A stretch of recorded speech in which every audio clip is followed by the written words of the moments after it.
Salam Bapak Ibu, saudara-saudari yang terkasih di dalam nama Tuhan Yesus Kristus. Apa kabar?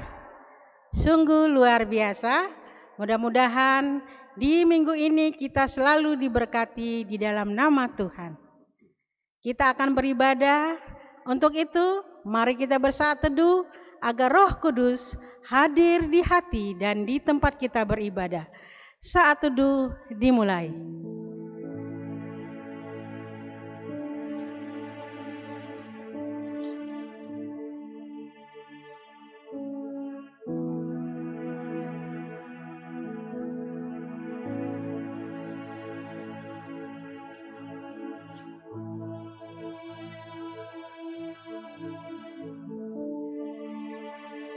Amin.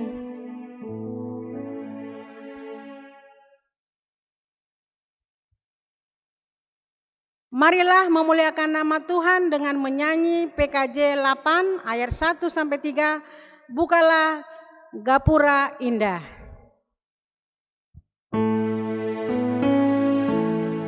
Jemaat dimohon berdiri.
Demi nama Allah Bapa dan nama anaknya Tuhan Yesus Kristus dan Roh Kudus, halit langit dan bumi. Amin.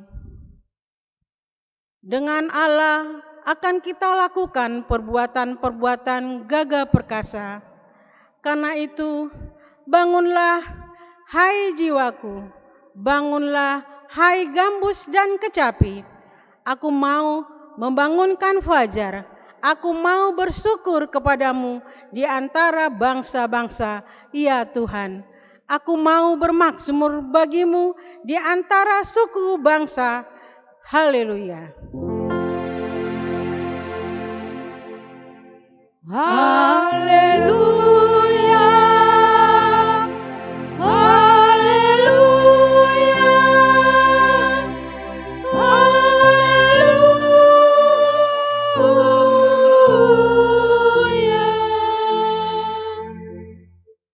Marilah kita berdoa.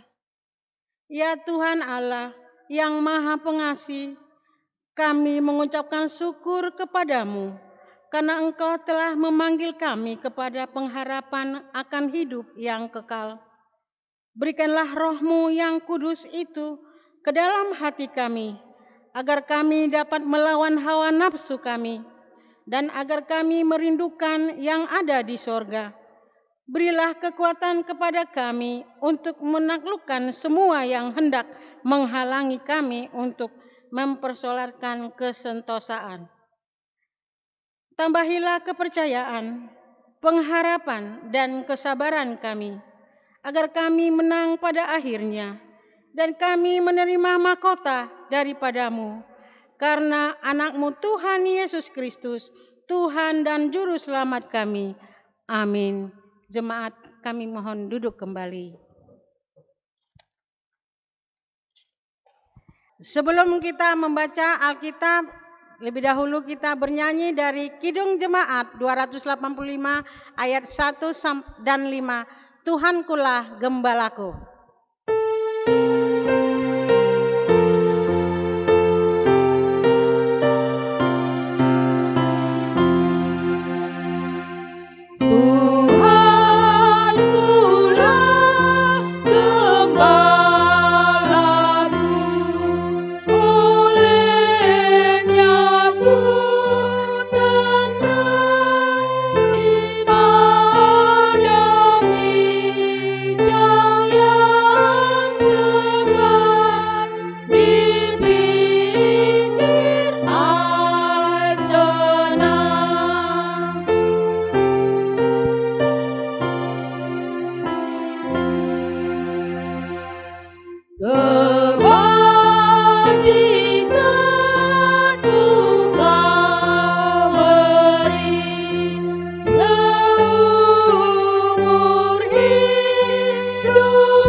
Kita akan membaca kebenaran firman Tuhan terambil dari Mazmur 86 ayat 1 sampai 10.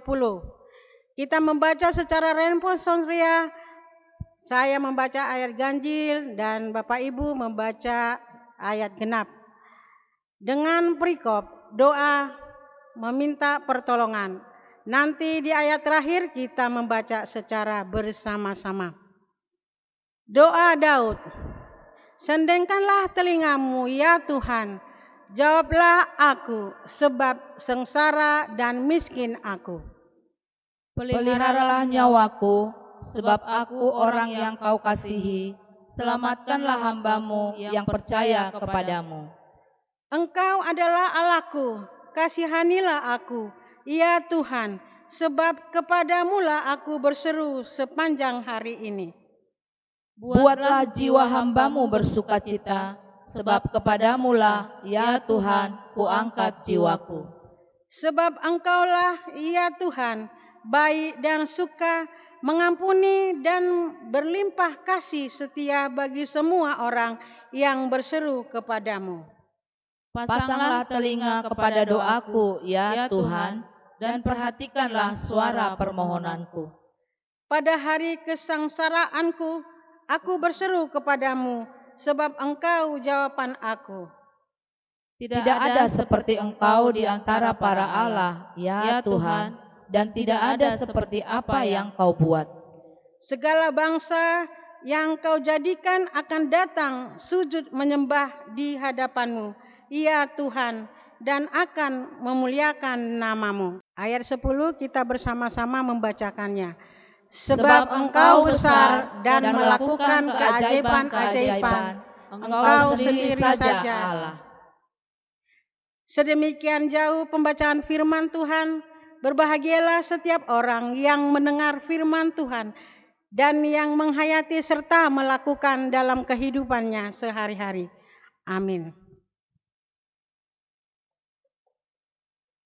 Sebelum kita masuk ke dalam doa pengakuan dan pengampunan dosa serta berita anugerah Tuhan, kita bernyanyi dari KJ 46 ayat 1 sampai 2 dari Kungkungan Duka Kelam. Jemaat dimohon berdiri.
pengakuan dan pengampunan dosa, serta berita anugerah Tuhan.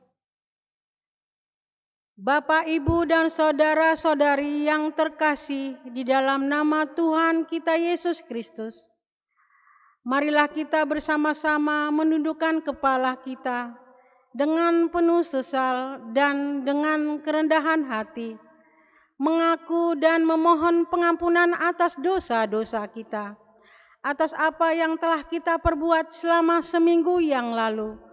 Untuk itu diberikan waktu kepada kita berdoa secara pribadi kepada Tuhan.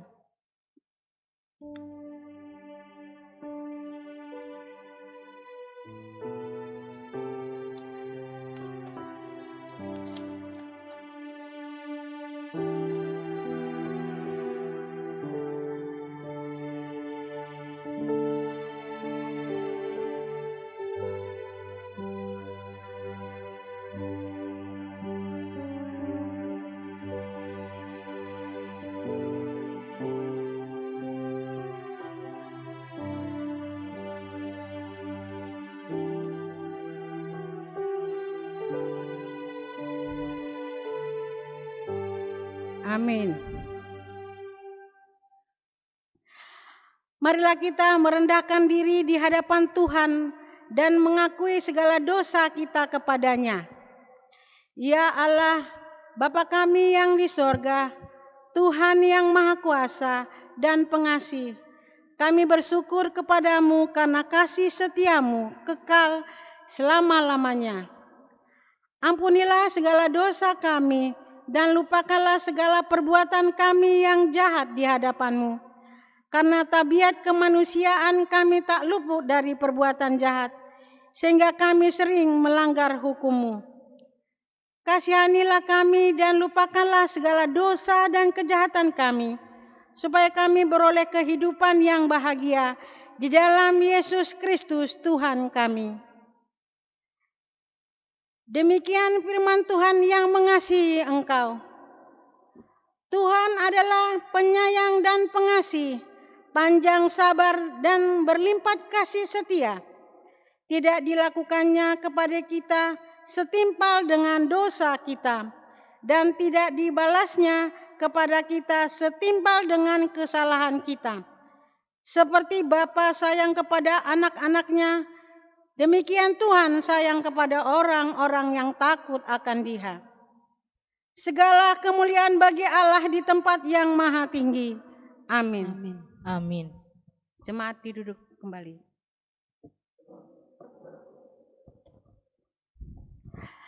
Sebelum kita masuk ke dalam pengamuan iman rasuli, kita kembali bernyanyi dari Kidung Jemaat 5 ayat 1 dan 4. Tuhan Allah namamu.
Oh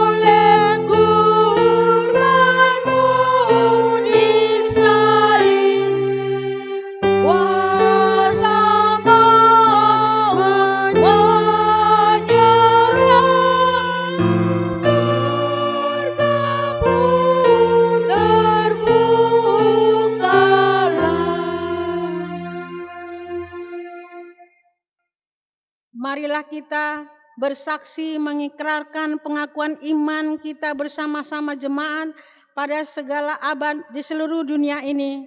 Kita bersama-sama mengucapkannya. Aku percaya kepada Allah, Bapa yang Maha Kuasa, Halik langit dan bumi. Aku percaya kepada Yesus Kristus, Anaknya yang tunggal Tuhan kita, yang dikandung daripada Roh Kudus, lahir dari anak darah Maria, yang menderita sengsara di bawah pemerintah Pontius Pilatus, disalibkan, mati dan dikuburkan, turun ke dalam kerajaan maut. Pada hari yang ketiga, bangkit pula dari antara orang mati, naik ke sorga, duduk di sebelah kanan Allah, Bapa yang Maha Kuasa, dan akan datang dari sana untuk menghakimi orang yang hidup dan yang mati. Aku percaya kepada Roh Kudus, gereja yang kudus dan am, persekutuan orang kudus, pengampunan dosa, kebangkitan daging, dan yang hidup yang kekal. Amin. Jemaat mohon duduk kembali.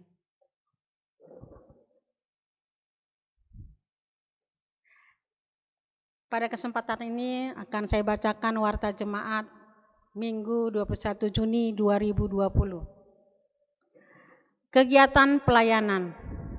Dengan penuh sukacita, majelis dan jemaat POG Graha Prima mengucapkan terima kasih atas pelayanan firman Tuhan yang akan dilayani oleh Pendeta Baringin Tirta Simarmata STH. Tuhan Yesus memberkati.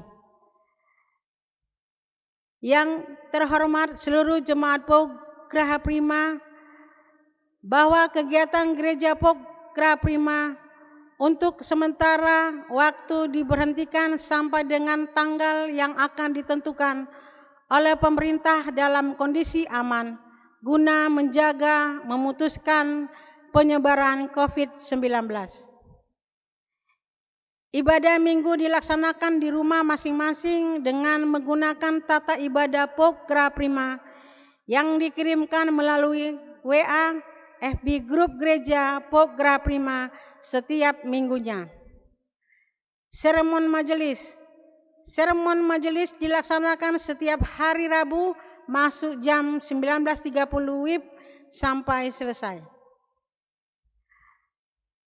Pendaftaran CD. Diberitahukan kepada seluruh jemaat POG Graha Prima bahwa pendaftaran CD dibuka pada Minggu 7 Juni 2020. Bagi Bapak, Ibu yang memiliki anak usia 16 tahun ke atas dapat mendaftarkan anaknya ke majelis sektor kepada majelis sektor masing-masing untuk melaksanakan pembelajaran. Akan diinformasikan kemudian Tuhan Yesus memberkati. Data yang didaftarkan adalah sebagai berikut: nama orang tua, nama anak calon CD, tanggal lahir peserta CD, dan alamat. Jemaat sakit dan dalam pemulihan. Bapak MPL Nainggolan dirawat di Rumah Sakit Siloam, Karawaci. Saudara Jeremy Silalai. Ulang tahun 15 Juni Ibu Siburian Boru Sianturi, Ibu Purba Boru Simanjuntak. 16 Juni Ibu Paneh Boru Purba, Bapak Hadi Iswantoro, Ibu Sinaga Boru Hombing. 17 Juni Saudari Febriani, anak Jonathan Setiawan. 18 Juni Penetua Ibu Risma Boru Manurung, Ibu Sihombing Boru Panjaitan, Ibu Sumarwati. 19 Juni Ibu Sianipar Boru Aritonang, anak Haris Anugrah. 20 Juni Ibu Gatini, Bapak Managor Sianggian. 21 Juni Bapak Boiman Pardede, Ibu Gultom Boru Sihite, Ibu Silalahi Boru Hutasoid. Pendeta, majelis, dan jemaat POG Graha Prima mengucapkan selamat ulang tahun Semoga panjang umur. Tuhan Yesus memberkati.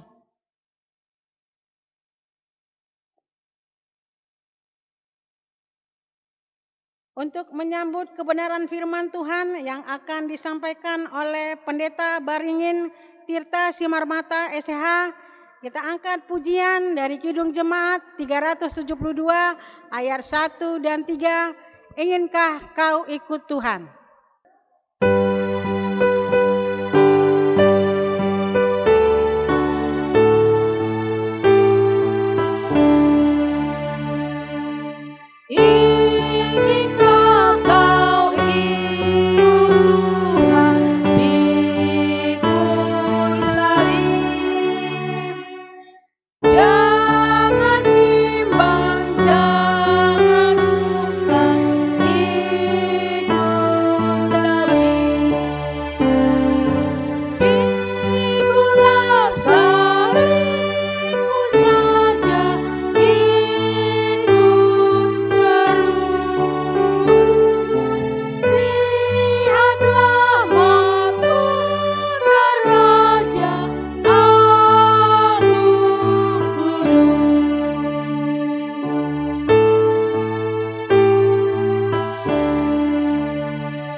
Damai sejahtera Allah yang melampaui segala akal, itulah yang memelihara hati dan pikiranmu di dalam Kristus Yesus Tuhan kita.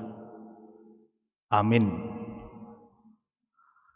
Saudara-saudari yang terkasih, sebelum kita masuk ke dalam pembacaan firman Tuhan, ada baiknya saya memperkenalkan diri terlebih dahulu, karena ini kali pertama saya melayani di Pauk Geraha Prima. Saya bernama Pendeta Baringin Simarmata yang saat ini melayani di HKBP Marsada Cibitung. Tuhan telah mengaruniai sebuah keluarga, seorang istri bernama Leoni Borulumban Gaul dan 3 orang anak laki-laki. Karena itu perkenankan saya menyapa Bapak Ibu Saudara-saudari di awal pertemuan kita saat ini. Shalom untuk kita semua. Saudara-saudara yang terkasih, firman Tuhan yang menjadi dasar khotbah yaitu yang tertulis di Injil Matius pasalnya yang ke-10, ayatnya yang ke-24 sampai ayatnya yang ke-39. Seorang murid tidak lebih daripada gurunya, atau seorang hamba daripada tuannya. Cukuplah bagi seorang murid jika ia menjadi sama seperti gurunya, dan bagi seorang hamba jika ia menjadi sama seperti tuannya. Jika tuan rumah disebut Beelzebul, apalagi seisi rumahnya. Jadi janganlah kamu takut terhadap mereka, karena tidak ada sesuatu pun yang tertutup yang tidak akan dibuka, dan tidak ada sesuatu pun yang tersembunyi yang tidak akan diketahui. Apa yang kukatakan kepadamu dalam gelap, katakanlah itu dalam terang, dan apa yang dibisikkan ke telingamu, beritakanlah itu dari atas atap rumah. Dan janganlah kamu takut kepada mereka yang dapat membunuh tubuh, tetapi yang tidak berkuasa membunuh jiwa. Takutlah terutama kepada Dia yang berkuasa membinasakan baik jiwa maupun tubuh di dalam neraka. Bukankah burung pipit dijual 2 ekor seduit? namun seekor pun daripadanya tidak akan jatuh ke bumi di luar kehendak Bapamu. Dan kamu, rambut kepalamu pun terhitung semuanya. Sebab itu janganlah kamu takut, karena kamu lebih berharga daripada banyak burung pipit. Setiap orang yang mengakui aku di depan manusia, aku juga akan mengakuinya di depan Bapa-Ku yang di sorga. Tetapi barang siapa menyangkal aku di depan manusia, aku juga akan menyangkalnya di depan Bapa-Ku yang di sorga. Jangan kamu menyangka bahwa aku datang untuk membawa damai di atas bumi. Aku datang bukan untuk membawa damai, melainkan pedang. Sebab aku datang untuk memisahkan orang dari ayahnya, anak perempuan dari ibunya, menantu perempuan dari ibu mertuanya. Dan musuh orang ialah orang-orang seisi rumahnya. Barang siapa mengasihi bapa atau ibunya lebih daripadaku, ia tidak layak bagiku. Dan barang siapa mengasihi anaknya laki-laki atau perempuan lebih daripadaku, ia tidak layak bagiku. Barang siapa tidak memikul salibnya dan mengikut aku, ia tidak layak bagiku. Barang siapa mempertahankan nyawanya, ia akan kehilangan nyawanya. Dan barang siapa kehilangan nyawanya karena aku, ia akan memperolehnya. Demikian firman Tuhan. Saudara-saudara yang terkasih, tema minggu kita saat ini yaitu mengikut Yesus keputusanku. Berbicara tentang mengikut Yesus, ini satu tema yang indah, yang bagus. Itu sebabnya banyak pencipta lagu mengubah lagunya dengan tema mengikut Yesus. Ketika tema ini disuarakan, minimal saya teringat kepada 3 lagu rohani yang tertulis di Kidung Jemaat. Ikut, ikut, ikut Tuhan Yesus. Kidung Jemaat 370. Ikut dikau saja Tuhan. Kidung Jemaat 376. Saya mau ikut Yesus. Kidung Jemaat 375. Mengikut Yesus memang mudah dinyanyikan, tapi benar-benar menjalaninya itu hal yang sangat berbeda. Itu sebabnya hari ini kita akan belajar dari Injil Matius tentang hal yang satu ini, hal mengikut Yesus. Injil Matius ingin berpesan dan mengatakan, jika kita memutuskan untuk mengikut Yesus, ada risiko, ada harga, ada konsekuensinya. Melalui perenungan kita saat ini minimal ada 3 hal penting yang harus kita sadari. Yang pertama, Matius ingin menyampaikan pesan tentang mengikut Yesus.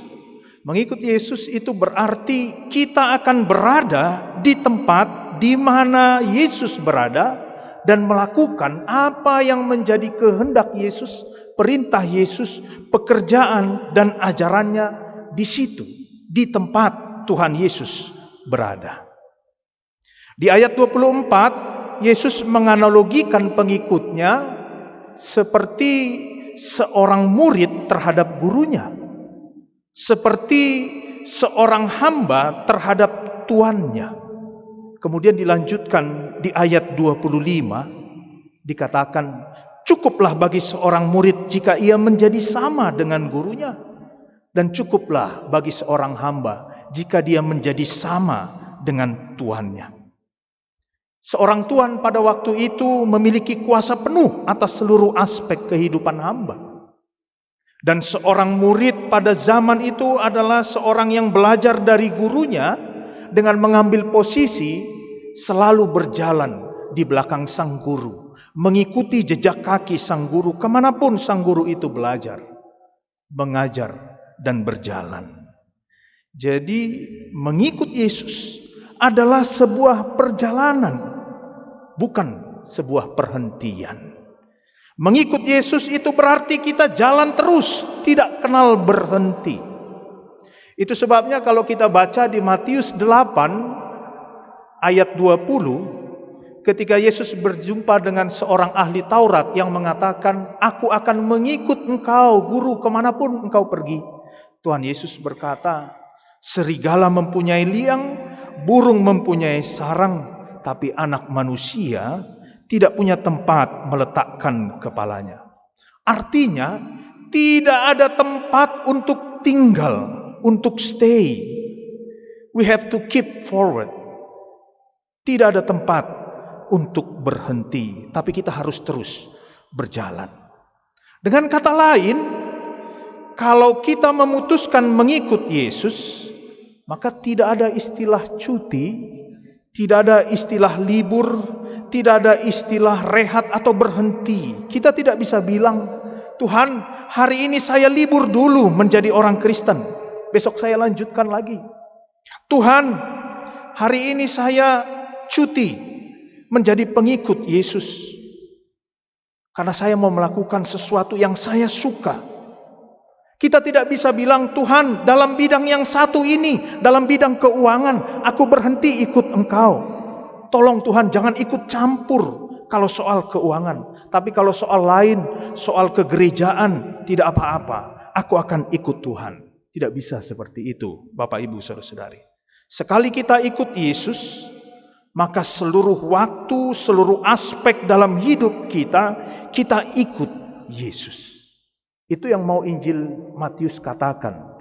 Sama seperti murid terhadap guru atau hamba terhadap Tuhan. Sekali kita ikut Yesus, seluruh waktu, seluruh aspek dalam hidup kita, kita ikut Yesus. Jadi mengikut Yesus itu bukan pekerjaan yang bisa berhenti sewaktu-waktu.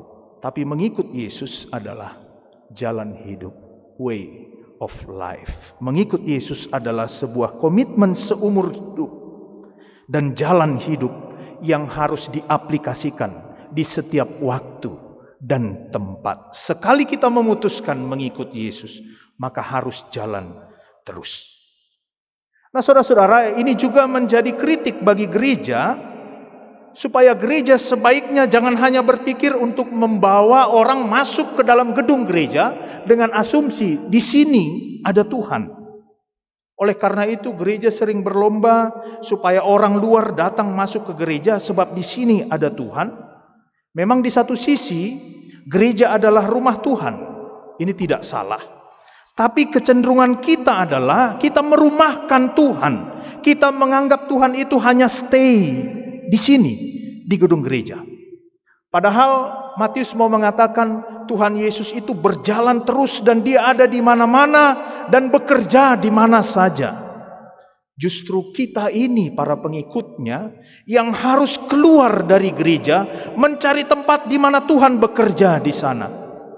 Sebab di sanalah Tuhan berjalan terus dan bekerja terus. Tuhan Yesus itu ada di sekolah. Tuhan Yesus itu ada di lapangan bola, tempat anak-anak kita bermain. Tuhan Yesus itu ada di kantor, ada di kafe, ada di penjara. Dia ada di mana saja. Dia selalu jalan dan kitalah yang harus ikut Yesus dan berada di tempat di mana Yesus berjalan dan bekerja. Itulah artinya mengikut Yesus. Kita keluar. Kalau kita pergi ke suatu tempat, kita harus punya pemahaman. Tuhan Yesus ada di situ dan dia melakukan pekerjaannya di sana. Oleh karena itu, kita mengikut Yesus, kita pergi ke sana untuk melakukan pekerjaan Yesus di sana. Saya mengutip perkataan seorang pendeta yang bernama Pendeta Richard Rembrandt dari Rusia. Dia berkata, siapapun yang berharap berjumpa Yesus harus menjumpai dia di tempat-tempat di mana saudara-saudara Yesus lapar, haus, telanjang, tidak diinginkan, sakit, dan dalam penjara. Siapapun yang menjauh dari tempat-tempat seperti ini, tanpa disadari dia menjauh dari Yesus. Sebab Yesus ada di sana. Saudara-saudara, inilah tantangan besar untuk orang Kristen. Kalau kita hanya stay di gedung ini, kita tinggal di zona nyaman kita, maka belum bisa dikatakan kita sebagai pengikut Kristus. Justru Yesus yang terus berjalan, dia ada dimanapun tempat, di mana ada banyak orang yang membutuhkan pekerjaannya. Saya dan Anda dipanggil untuk mengikut Yesus. Artinya kita pergi ke tempat di mana Tuhan Yesus juga berada. Kita mengikut Yesus. Itu arti yang pertama. Yang kedua, melalui firman Tuhan ini Matius memberitahu kita, jika kita ingin mengikut Yesus, kita harus tahu mana yang terutama, urusan mana yang paling prioritas dalam hidup ini. Dan bagi seorang pengikut Yesus, satu-satunya hal yang paling prioritas adalah ketaatan kepada Kristus. Hal yang paling ultimate bagi seorang pengikut Kristus adalah relasinya dengan Kristus. Itu di atas segalanya. Bahkan di atas relasi yang paling primer di antara manusia, yaitu relasi darah dan daging atau relasi keluarga. Itu pun harus dikalahkan demi relasi dengan Tuhan Yesus. Jadi hubungan-hubungan antara manusia yang paling akrab sekalipun itu harus dikesampingkan. Tunduk pada hubungan dengan Kristus. Saudara-saudara, Matius 10 ini memiliki tema Tuhan Yesus yang mengutus murid-murid untuk mengabarkan Injil Yesus Kristus. Dan kita tahu orang yang menerima Injil itu memiliki respon yang berbeda. Ada yang menerima, ada yang menolak, bahkan ada yang membenci pemberitaan Injil. Dan perbedaan respon ini juga terjadi di tengah-tengah keluarga. Mungkin salah satu dari anaknya di tengah-tengah keluarga itu menerima Yesus dan menjadi Kristen sehingga dimusuhi oleh anggota keluarganya. Atau seorang putri dari keluarga itu menjadi Kristen dan percaya kepada Injil sehingga dia diusir dari tengah-tengah keluarganya. Itu terjadi pada waktu itu. Itu sebabnya saudara-saudara menjadi pengikut Yesus. Perkataan Yesus di sini bukan berarti kita harus membenci orang tua, membenci pasangan kita atau harta kita. Tidak. Kita tetap dapat memiliki dan mengasihi mereka, namun kita tidak boleh terikat sedemikian rupa dengan mereka sehingga menghalangi kita untuk taat kepada Kristus. Hal yang penting ini tidak setara kalau dibandingkan dengan yang sangat penting dalam hidup, yaitu mengikut Yesus. Itulah arti perkataan Tuhan Yesus dalam nats ini. Mengikut Yesus itu perkara terpenting. Dan pengikutnya harus tahu mana yang paling utama. Saya teringat akan sebuah tulisan yang ditulis oleh seorang pendeta senior. Waktu kecil dia membaca sebuah buku yang berjudul Matahari Terbit. Jadi dalam buku ini diceritakan seorang ayah yang mengajak anaknya mencuri mangga di kebun tetangganya. Jadi sang ayah menyuruh anaknya berjaga di depan kebun itu, dan sebelum ayahnya memanjat pohon, dia menitip pesan kepada anaknya, kalau ada orang yang lewat, kamu lekas berteriak supaya bapak cepat-cepat turun dari atas pohon. Nah, baru saja sang ayah memanjat, sang anaknya langsung berteriak, ayah, ada yang lihat. Sontak ayahnya kaget dan tergopoh-gopoh, dia turun dari atas pohon dan dia berkata kepada anaknya, mana yang lihat? Baru anaknya itu menjawab, ayah, itu Tuhan melihat ayah. Bukannya sang anak ini disayang dan dipuji karena mau mencegah ayahnya berbuat jahat, justru kepalanya malah dijitak oleh sang ayah. Anda bisa menangkap poin cerita ini? Anak ini ingin menyatakan bahwa ketaatannya kepada Tuhan itu melebihi ketaatannya kepada ayahnya. Jadi ucapan Yesus itu ingin mengatakan kalau kita mau menjadi pengikutnya, maka relasi yang paling utama dan yang pertama yang perlu kita miliki adalah relasi dengan Kristus. Saudara-saudara, sekali lagi, Yesus tidak meminta kita untuk meninggalkan orang tua atau meminggirkan kewajiban kita kepada orang tua. Tapi Yesus meminta untuk mengutamakan hal yang paling ultimate, yang paling utama, yaitu mengikut Yesus, relasi dengan Yesus. Pertanyaannya, mengapa sih Yesus ini kok menghendaki dia menjadi prioritas yang utama? Sepertinya begitu kuat Yesus menghendaki dia menjadi prioritas. Kenapa? Kenapa dia mau diutamakan begitu rupa oleh kita? Jawabnya sederhana, saudara-saudara. Karena bagi Yesus, kita pun prioritas utama. Karena bagi dia, Anda dan saya adalah prioritas utama. Itu sebabnya dikatakan di ayat 29 sampai 31, bukankah kita lebih berharga dari burung pipit? Bahkan dikatakan di ayat 30, rambut kepalamu pun terhitung semuanya. Itu menandakan Anda dan saya prioritas utama dari Tuhan. Bahkan ibu dan bapak kita sekalipun tidak tahu berapa jumlah rambut kita. Tapi Tuhan tahu yang paling kita butuhkan. Bahkan detail, sedetail-detailnya kehidupan kita Tuhan tahu. Nah, saudara-saudara, kalau kita berbicara tentang prioritas, tentu karena kita prioritas, maka Yesus meninggalkan sorga, menjalani jalan sengsara, menuju bukit Golgota untuk menyelamatkan Anda dan saya. Itu bukti bahwa kita adalah prioritas. Kalau kita bukan prioritasnya, tidak ada salib Golgota.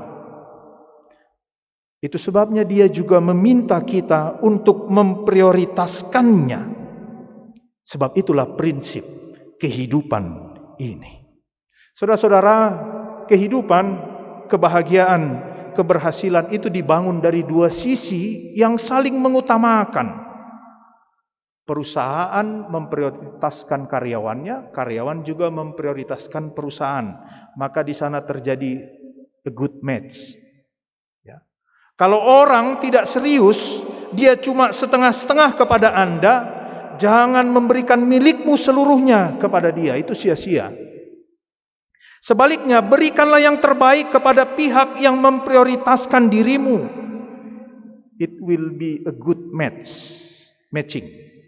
Ya. Apakah dalam keluarga prinsip ini berlaku? Menurut saya iya.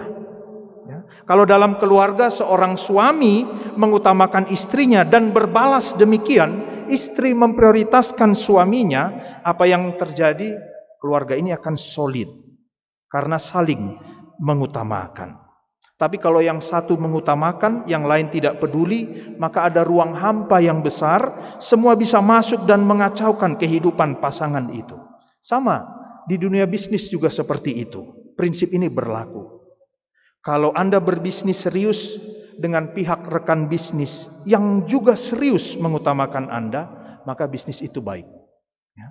Sebaliknya kalau kita berbisnis dengan orang yang tidak menganggap kita penting, maka kita akan rugi besar. Dalam dunia belajar pun, kalau kita belajar pada guru yang juga serius mengajar kita, pasti kita tidak percuma untuk belajar. Karena kita belajar pada guru yang serius.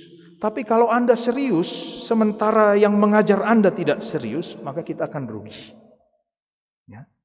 Kebanyakan kesalahan manusia dalam hidup ini adalah ya tidak matching, tidak ketemu, prioritasnya tidak sama. Kita memberi besar kepada seseorang atau sesuatu yang baginya kita bukan siapa-siapa.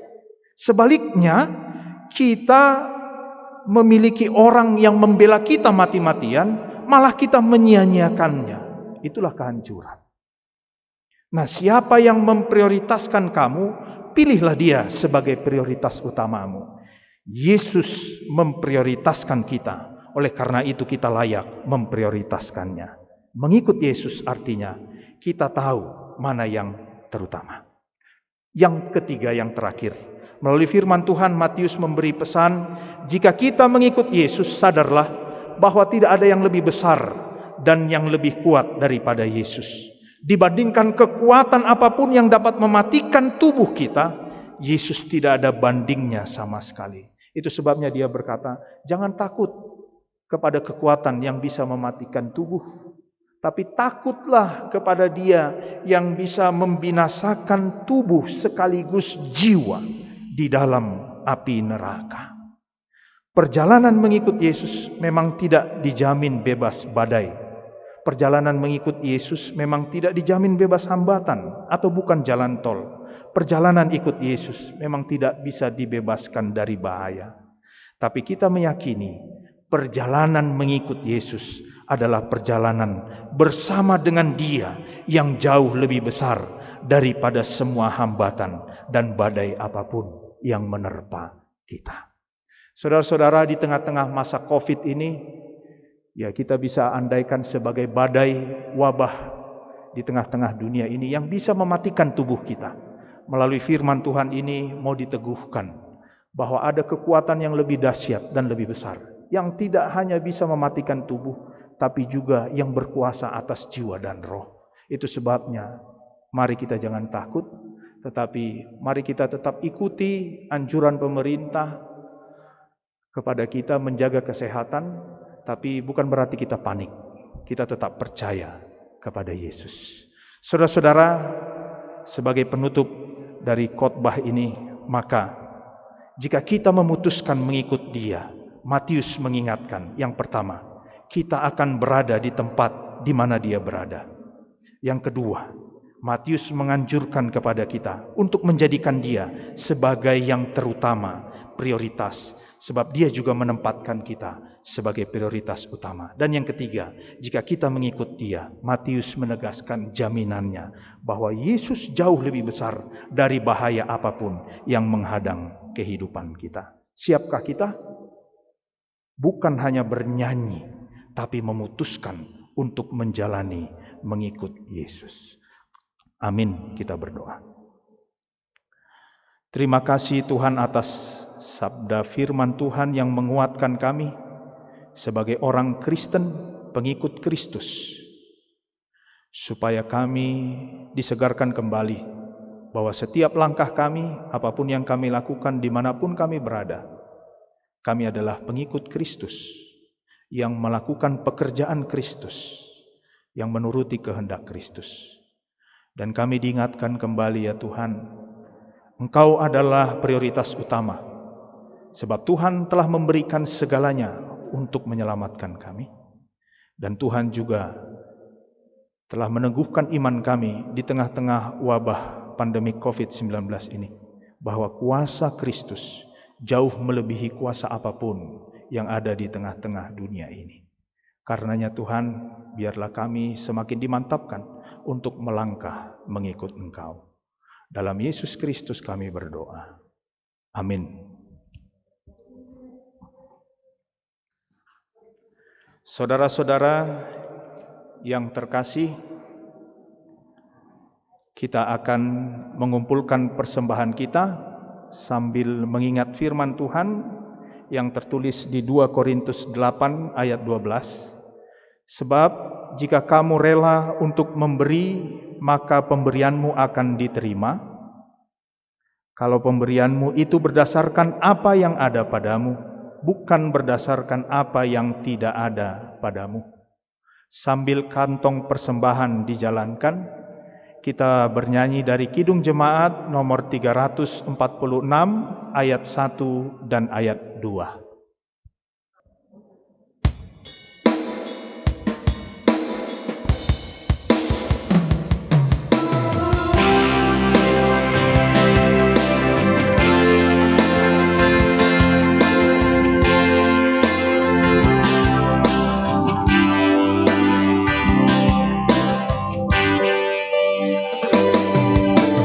Tuhan Allah beserta engkau.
Bapak, Ibu, Saudara-saudari yang terkasih, kita akan mendoakan persembahan kita sekaligus menaikkan syafaat kita.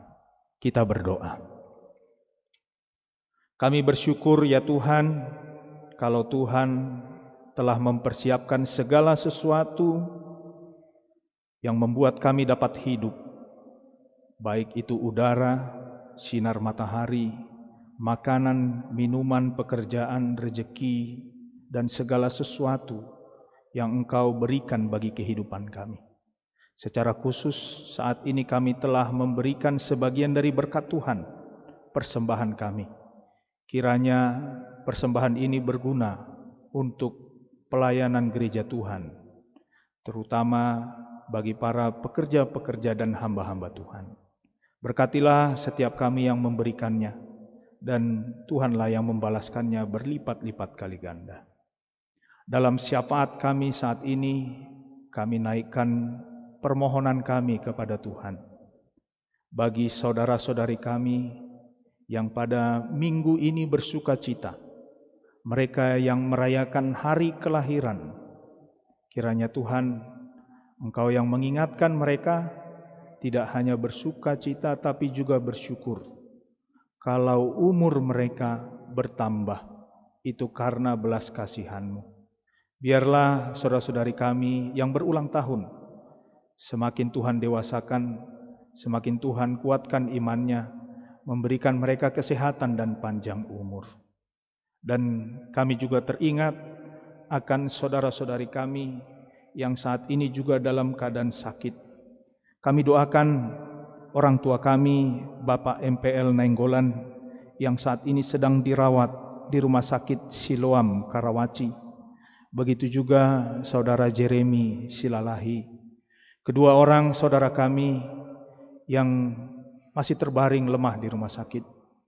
Kalaupun kami tidak dapat melihat dan menyapa mereka, doa kami kepada Tuhan, tangan Tuhan yang penuh kuasa dan lemah lembut itu, yang menjamah tubuh mereka, memberikan kekuatan dan kesehatan, dan Tuhan melalui belas kasihan-Mu yang mengizinkan mereka untuk pulang dari rumah sakit, sehat kembali, dan melanjutkan setiap pekerjaan dan kegiatan mereka.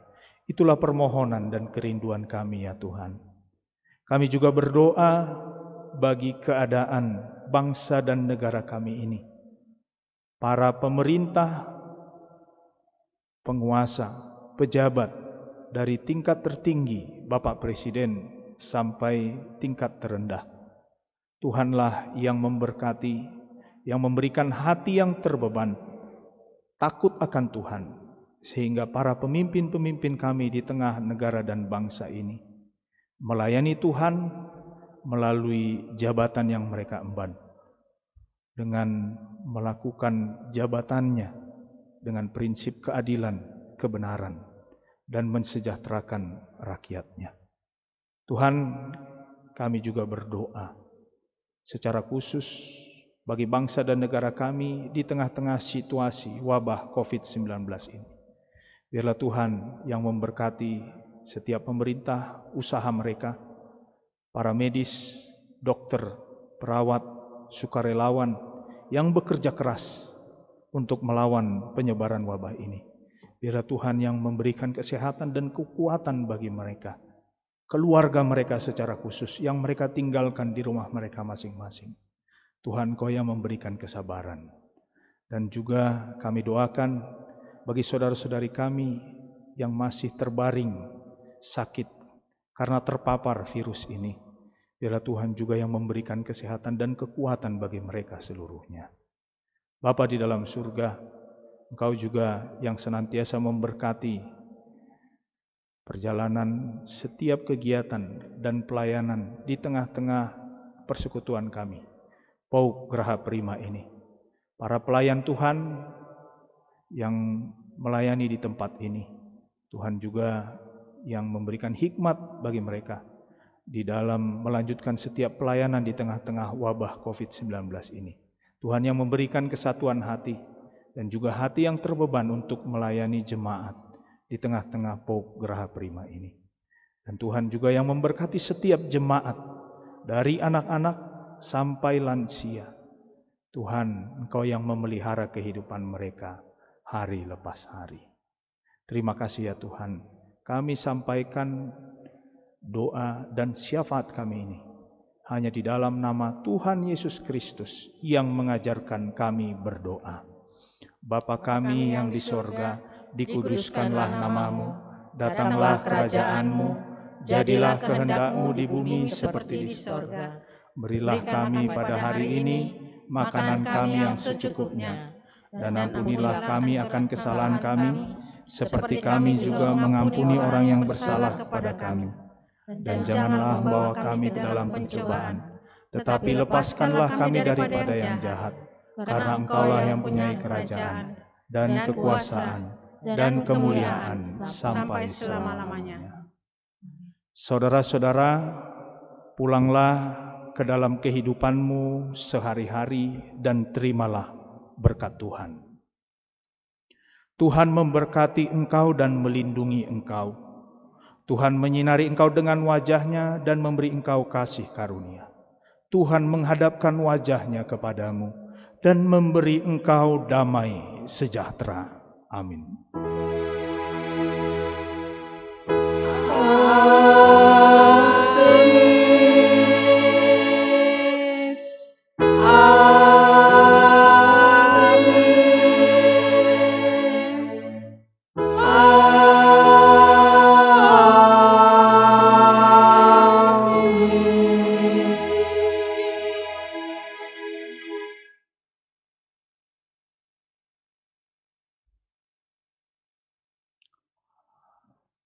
Pendeta, segenap majelis pertimbangan dan badan pengawas perbendaharaan POUK Graha Prima mengucapkan selamat hari Minggu kepada Bapak Ibu Saudara-saudari semua.